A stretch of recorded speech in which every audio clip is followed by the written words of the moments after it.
Hey everyone, welcome back to the Amateurs Hour. Hope you're having a great day.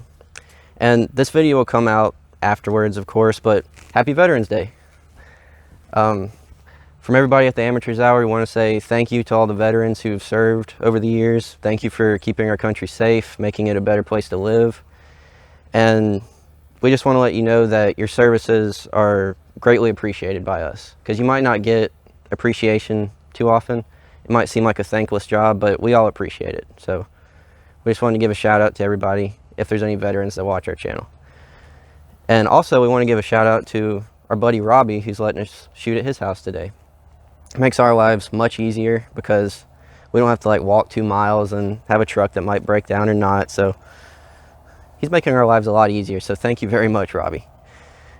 And today we've got another black powder weapon, because if you saw the other rifle we did, I was saying that I wanted to do a revolver because I like shooting pistols. Not good at it really, but I like shooting pistols, and black powder pistols are just cool because most people have never shot one. So the one we have today is a Griswold and Gunnison revolver. Now this is a Italian reproduction, of course, because if it wasn't, it would be from 1862, and we wouldn't be shooting it today because they're very expensive, like tens of thousands of dollars. But this particular is made in, the originals were made in Griswoldville. Let's see, they pronounce it Grizzleville around here, but it's pronounced Griswoldville. But anyway, it's near Macon, Georgia. And they started producing them in around 1862, I believe, 61 or 62. And Griswold and Gunnison they were among the biggest manufacturers and most successful for the South during the Civil War, and they were the biggest producers of revolvers until Sherman's March to the Sea, where Grizzleville was one of the first towns that were burned down.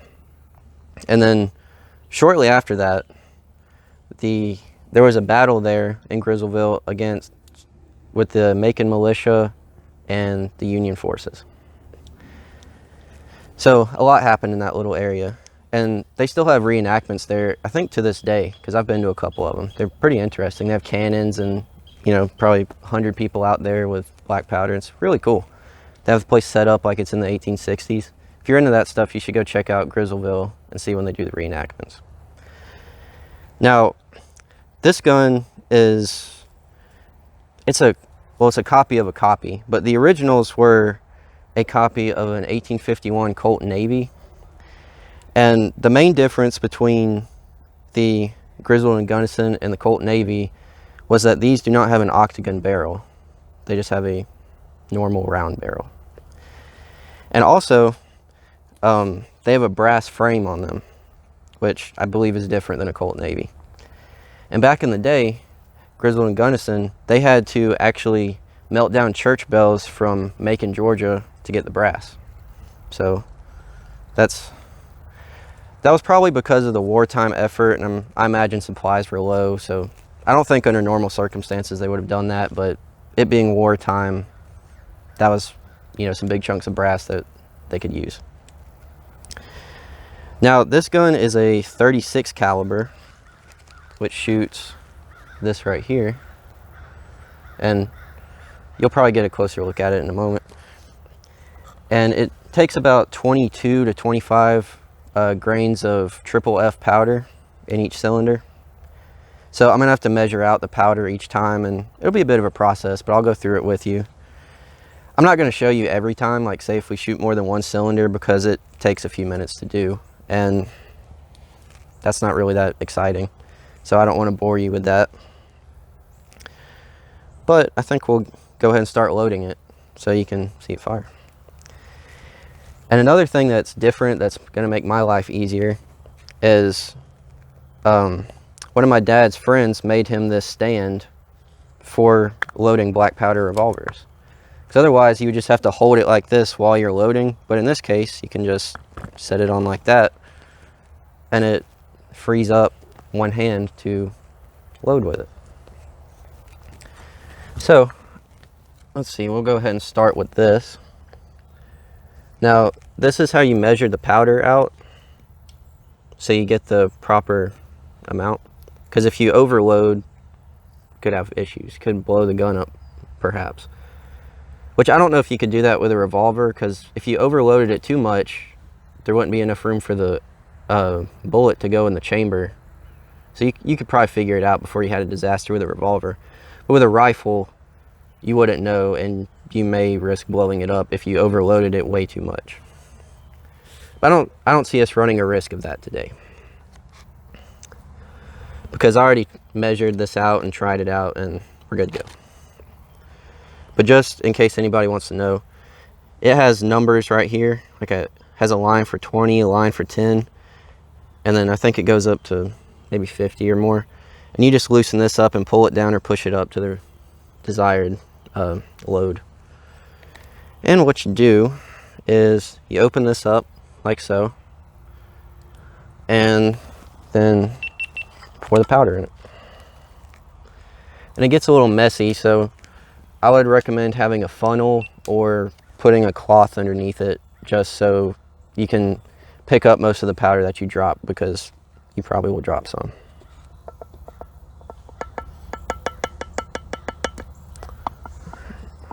We'll see if I can be clean about it this time.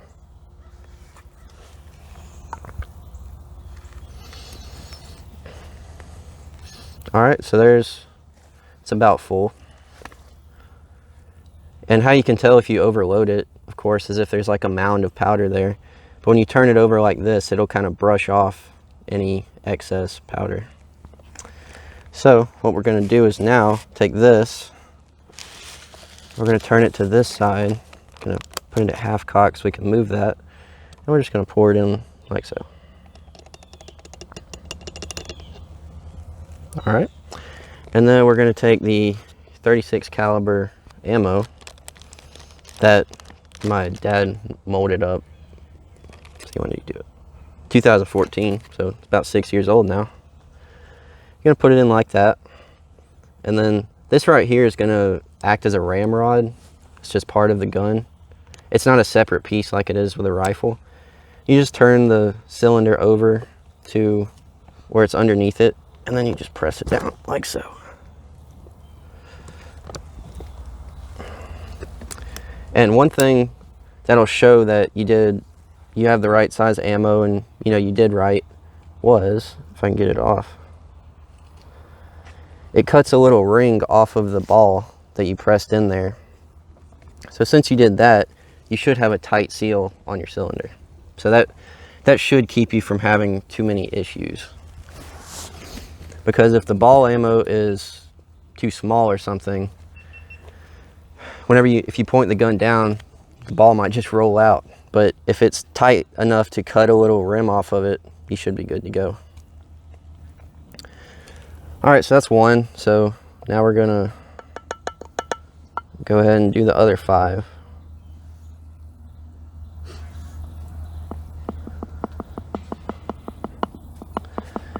And that cylinder is pretty much ready to go, but I'm gonna put a little bit of lubricant on it and also put a cap on. But I'm gonna put the caps on at the end. That'll be the second to last thing I do. Well, actually, no, we'll say that's the last thing I do. That would probably be safest.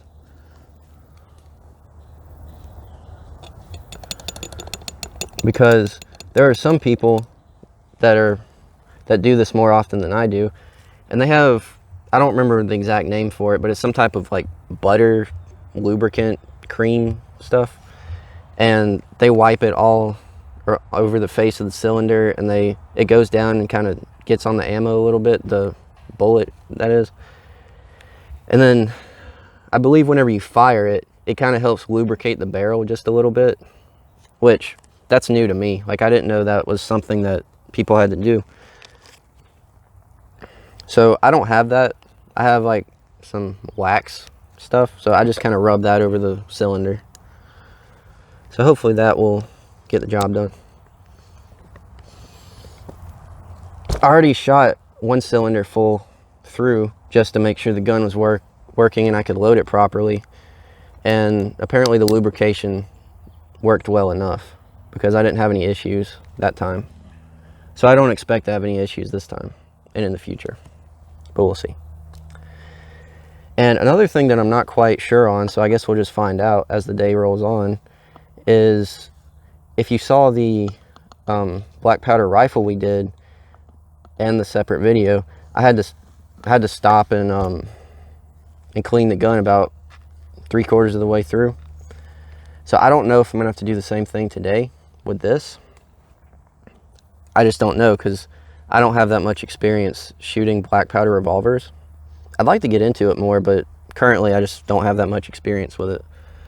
So if that's the case, then we'll just have to stop and do it.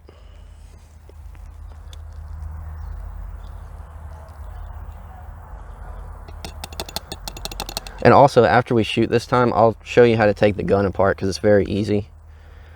You just take this clip out right here, if you can see it, and then this comes off, then the cylinder will come off. Pretty easy.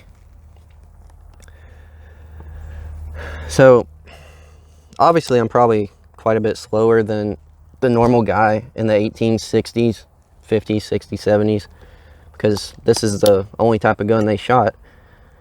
But this is still quite a process. Like it still takes quite a while.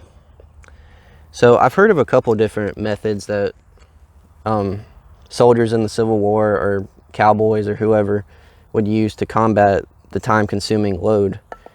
Some people would just carry multiple revolvers with them. They'd have like 4 of them on them. I know people in movies do that.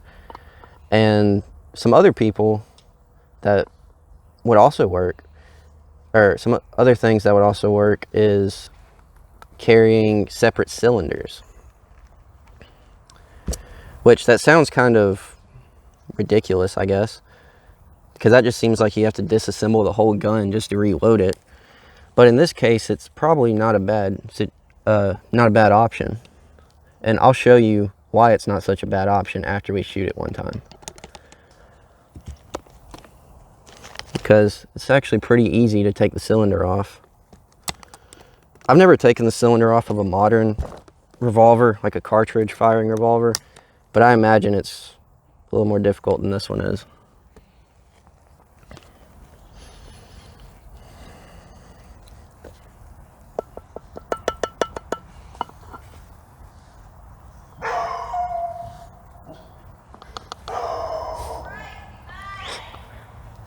Well, Robbie's dog Gracie has found us. But don't worry though, I'm not about to get mauled on camera. She's a sweetheart. I just saw her the other day.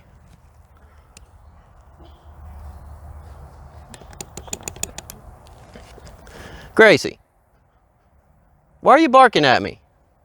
I just saw you on Saturday. We're friends. That's what I thought. See, she's a sweetheart. She's probably going to want to go in the house, though, before I fire this again, because I've only got one more round to put in, thankfully.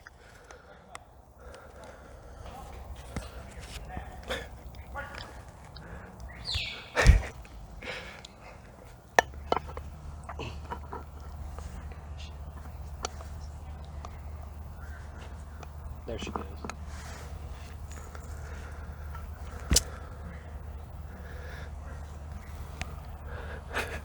Yeah, we'll have to make sure Gracie goes off before I fire this, because I don't want to hurt her ears.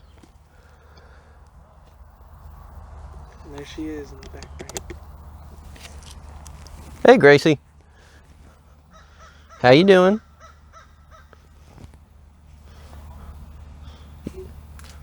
I'll give you a pat on the head if you want to come over here.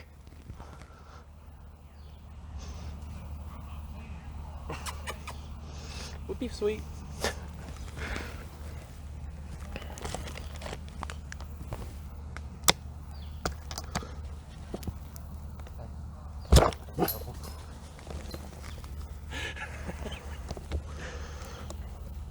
I think Avery spooked her. He does have a scary face. That's why I'm wearing sunglasses now.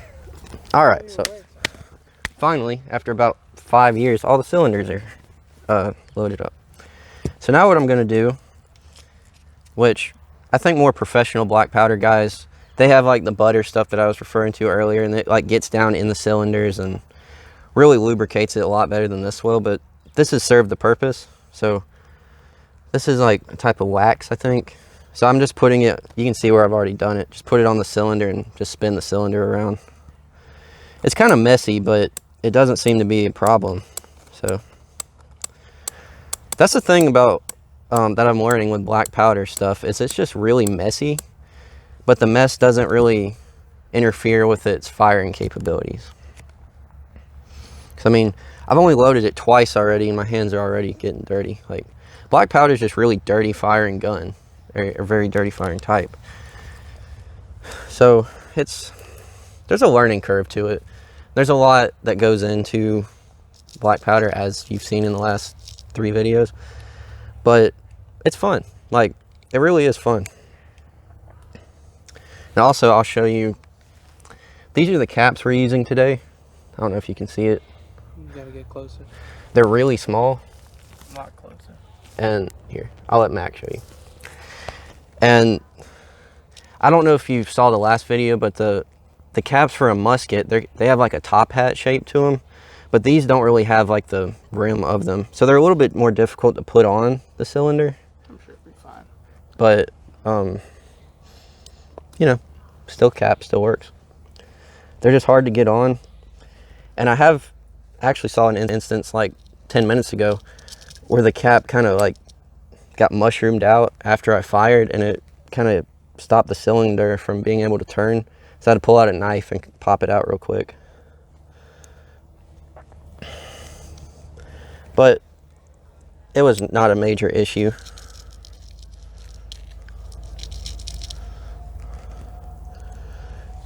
And we're almost done. I can just about hear you all cheering now, because I know this is really exciting.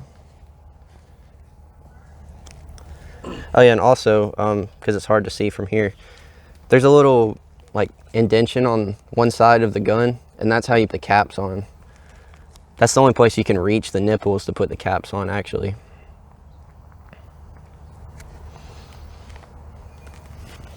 So that's more user-friendly, I guess. Because if that wasn't there, then I don't know how you would put them on.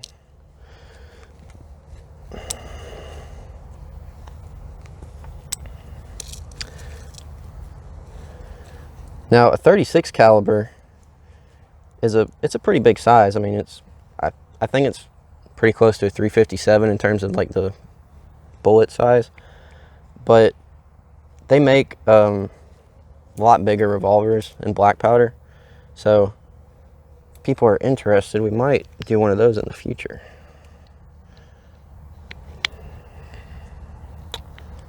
This, of course, the last cap doesn't want to go on. Typical. Let's see.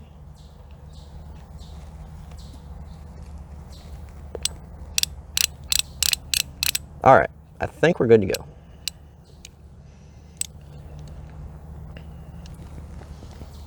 So did Gracie go back? She's right over there. She's out of the way. Okay. She's out of the way, but she's like, you saw her, right? Yeah, I saw her. Okay. So You wanna go tell him? I'm gonna go visit with my friend Gracie for a second and make sure she's out of harm's way, and then I'll come back and shoot the revolver. So I'll be right back.